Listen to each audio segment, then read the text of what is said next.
ಮಾತಾಡ್ಬೇಡ್ರಿ.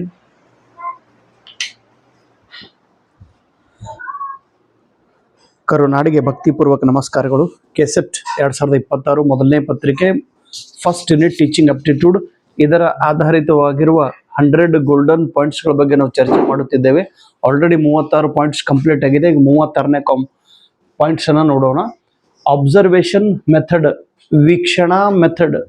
ವೀಕ್ಷಣಾ ವಿಧಾನ, ನಿರೀಕ್ಷಣಾ ವಿಧಾನ is the most effective method for encouraging self learning. ಸ್ವಯಂ ಕಲಿಕೆ, ಸೆಲ್ಫ್ ಲರ್ನಿಂಗ್ ಅಂದ್ರೆ ಸ್ವಯಂ ಕಲಿಕೆಯನ್ನು ಉತ್ತೇಜನ ಮಾಡುವ ಸಲುವಾಗಿ ಯಾವ ಮೆಥಡ್ ಅನ್ನು ನಾವು ಉಪಯೋಗ ಮಾಡುತ್ತೇವೆ ಅಂದ್ರೆ ವೀಕ್ಷಣಾ method, observation method. Operant conditioning, ಈ ಲರ್ನಿಂಗ್ ಥಿಯರಿ ಹೇಳಿದವರು BF ಸ್ಕಿನ್ನರ್. ಇವರು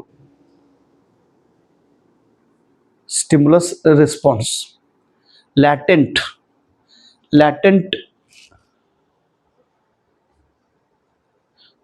ಗುಪ್ತ ಅಥವಾ ಸೂಕ್ತ ಕಲಿಕೆ ಈ ಕಾನ್ಸೆಪ್ಟ್ ಹೇಳಿದವರು ಟೋಲ್ಮನ್.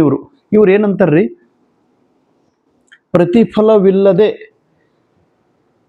ನಾವು ಒಂದು ವಿಷಯವನ್ನ ಕಲಿಯಬಹುದು, ಆದರೆ ಸಮಯ ಬಂದಾಗ ನಾವು ಕಲಿತಿರುವ ವಿಷಯ ಹೊರಗೆ ಬರುತ್ತದೆ.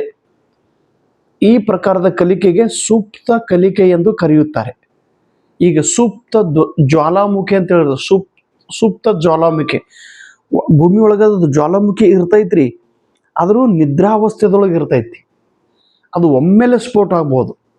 ಈ ರೀತಿ ನಮ್ಮ ಹತ್ರ ಕೆಲವೊಂದು ಜ್ಞಾನ ಇರುತ್ತದೆ, ಅಥವಾ ಒಂದು ಜ್ಞಾನವನ್ನು ನಾವು ಪ್ರತಿಫಲವಿಲ್ಲದೆ ಕಲಿಯುತ್ತಿರುತ್ತೇವೆ, ಅದರ ಸಮಯ ಬಂದಾಗ ನಾವು ಕಲಿತಿರುವ ಜ್ಞಾನ ವ್ಯಕ್ತವಾಗುತ್ತದೆ. ಇಲ್ಲಿ ನೋಡ್ರಿ, ನೆಟ್ ಮತ್ತು ಕೆಸೆಟ್ ಬಗ್ಗೆ ನಾನು ನಿಮಗೆ ಮಾಹಿತಿ ಹೇಳ್ತಾ ಇದ್ದೇನೆ. TET ಬಗ್ಗೆ ಇಲ್ಲಿ ತನಕ ನಾನು ಒಂದು ಕ್ಲಾಸ್ ಮಾಡೇ ಇಲ್ಲ, ವಿಶೇಷವಾಗಿ ಯಾವುದೋ ಕ್ಲಾಸ್ ಅದ್ರ ಬಗ್ಗೆ ಹೆಚ್ಚಿಗೆ ಗೈಡೆನ್ಸ್ ನಾನು ಯಾರಿಗೆ ಕೊಟ್ಟೇ ಇಲ್ಲ. ಬಟ್ ಈಗ ಏನಾಗಿದ್ರಿ, TET ಮತ್ತು CTET ಮತ್ತು GPSTR UN high school teacher recruitment exam ಬಂದೈತಿ. ಇದ್ರ ಬಗ್ಗೆ ಎಲ್ಲರೂ ಕೇಳ್ತಾ ಇದ್ದಾರೆ. ಈಗದು ವ್ಯಕ್ತಪಡಿಸುವ ಸಮಯ ಬಂದಿದೆ. ಲ್ಯಾಟೆಂಟ್ ಲರ್ನಿಂಗ್ ಆಯ್ತು. ಮೊಬೈಲ್ ನೋಡೋದಮ್ಮ. Student makes use of his learning in physics class while playing, it is known as transfer of learning. ಒಬ್ಬ ವಿದ್ಯಾರ್ಥಿ ಫಿಸಿಕ್ಸ್ ವಿಷಯ ಬಗ್ಗೆ ಅಭ್ಯಾಸ ಮಾಡಿರುತ್ತಾನೆ.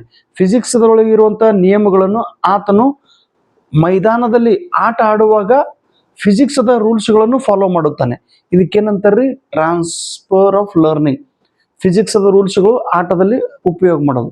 ಇನ್ನು ಸಿಕ್ವೆನ್ಸಿಯಲ್ ಆರ್ಡರ್ ಅದ ನೋಡ್ರಿ, ಜ್ಞಾನ ಯೋಗ, ಆಮೇಲೆ ಭಕ್ತಿ ಯೋಗ, ಆಮೇಲೆ ಕರ್ಮ ಯೋಗ ಮತ್ತು ರಾಜಯೋಗ. ಇನ್ನು ಮುಂದಿನ ನೋಡೋಣ. School is primarily a mini society. ಶಾಲೆಗೆ ಒಂದು ಚಿಕ್ಕ ಸಮಾಜ ಎಂದು ಕರೆಯುತ್ತೇವೆ. ಶಾಲೆಯಲ್ಲಿ ವಿವಿಧ ಪ್ರಕಾರದ ವಿದ್ಯಾರ್ಥಿಗಳು, ವಿವಿಧ ಸಮಾಜದ ವಿದ್ಯಾರ್ಥಿಗಳು, ವಿವಿಧ ಸಂಸ್ಕೃತಿ ಹಿನ್ನೆಲೆ ಇರುವ ವಿದ್ಯಾರ್ಥಿಗಳು ಒಂದು ಕಡೆ ಸೇರುತ್ತಾರೆ. ಪ್ರೊಜೆಕ್ಟ್ ಮೆಥಡ್, ಹ್ಯೂರಿಸ್ಟಿಕ್ ಮೆಥಡ್ ಮತ್ತು ಬ್ರೈನ್ ಸ್ಟಾರ್ಮಿಂಗ್ ಮೆಥಡ್ ಇವುಗಳು domestic strategy in class room teaching. ವರ್ಗ ಕೋಣೆಯಲ್ಲಿ ಈ ವಿಧಾನಗಳಿಂದ ಶಿಕ್ಷಕರು ಬೋಧನೆ ಮಾಡುತ್ತಿದ್ದರೆ ಇದು ಒಂದು ಡೆಮೋಕ್ರಾಟಿಕ್ ಸಿಸ್ಟಮ್ ಮತ್ತು ಸ್ಟ್ರಾಟಜಿ ಆಗಿದೆ.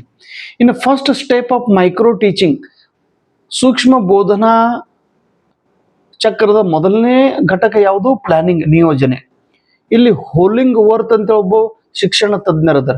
ಇವರು ಗಿಫ್ಟೆಡ್ ಲರ್ನರ್, ಶಾಲೆಯಲ್ಲಿ ಕಾಲೇಜಿನಲ್ಲಿ ಅತಿ ಬುದ್ಧಿವಂತ ವಿದ್ಯಾರ್ಥಿಗಳಿಗಾಗಿ ಇವರು ಅಭ್ಯಾಸ ಮಾಡಿದಂಥ ವ್ಯಕ್ತಿಗಳು. ಹೋಲಿಂಗ್ ವರ್ತ್. ಡಿಸ್ಲೆಕ್ಸಿಯಾ ಎಂದರೆ ರೀಡಿಂಗ್ ಡಿಸಾರ್ಡರ್, ಓದುವಾಗ ತೊಂದರೆ ಆಗೋದು. ಬುಲಿಮಿಯಾ ನರ್ವೋಸಾ ಎಂದರೆ ಈಟಿಂಗ್ ಡಿಸಾರ್ಡರ್, ಆಹಾರವನ್ನು ಹೆಚ್ಚಿಗೆ ಮೊದಲು ತಿನ್ನೋದು, ಆಮೇಲೆ ಅದರಿಂದ ಅನಾಹುತ ಉಂಟಾಗೋದು. Chairman of NEP national education policy 2020 doctor K Kasturi Rangan. ಆಮೇಲೆ 3P ಲ್ಯಾಂಗ್ವೇಜ್, NEP ದೊಳಗ ನ್ಯಾಷನಲ್ ಎಜುಕೇಶನ್ ಪಾಲಿಸಿಯಲ್ಲಿ 3 P ಲ್ಯಾಂಗ್ವೇಜ್ ಇದೆ. P ಅಂದ್ರೆ ಪಾಲಿ, ಪರ್ಷಿಯನ್ ಮತ್ತು ಪ್ರಾಕೃತ ಭಾಷೆ, ನೆನಪಿಡ್ರಿ. ಕಲೆಕ್ಟಿವ್ ಕೌನ್ಸಿಲಿಂಗ್, ಸಾಮೂಹಿಕ ಒಂದು ಮಾರ್ಗದರ್ಶನ ಮಾಡುವ ಕಾನ್ಸೆಪ್ಟ್ ಹೇಳಿದವರು ಥಾರ್ನ್ ಇವರು. ವಿ ಲರ್ನ್ ಬೈ ಡೂಯಿಂಗ್, ಒಂದು ಕೃತಿಯಿಂದ ನಾವು ಕಲಿಯುತ್ತೇವೆ ಅಂತ ಹೇಳಿದ ವ್ಯಕ್ತಿ ಡಾಕ್ಟರ್ ಮೇಸ್ ಇವರು. ಕರೆಕ್ಟಾಗಿ ನೆನ್ಪಿಡ್ರಿ. ಧನ್ಯವಾದ.